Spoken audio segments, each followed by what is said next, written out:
It's been 25 years since the Penalta mine fell silent. The river, once black with soot, is now green, and nature has taken back its place in this valley in South Wales.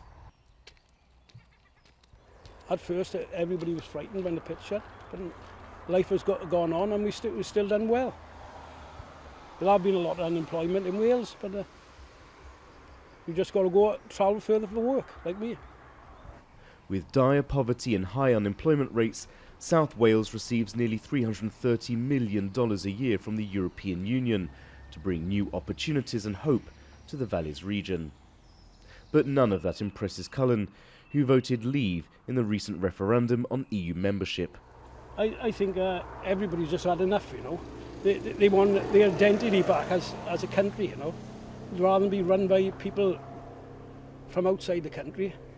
The modern highway connecting BRYNMAWR with other former coal mining towns was partly funded by the European Union, replacing a 3-lane road known for its many deadly accidents. In VALE, where 62% voted out, EU funds have been used to improve railway lines, open museums, hospitals, schools and adult training centres. My dad worked at steelworks. He used to come home and tell us, like when we were kids, that he would have to use a push bike to go from one end of the factory to the other end of the factory. Sadly, it's gone now, but with the EU funding, we've got the leisure centre now, we've got the college, we've got the school, we've got the hospital. There was going to be more development here, but we don't know what's going to happen now.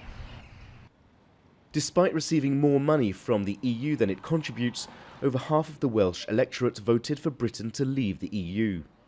Puzzling many analysts, the Leave vote was the strongest in deprived post-industrial areas that have arguably benefited the most from EU support. I would say that, unfortunately, I think in the long term, Wales might have shot itself in the foot on an economic basis.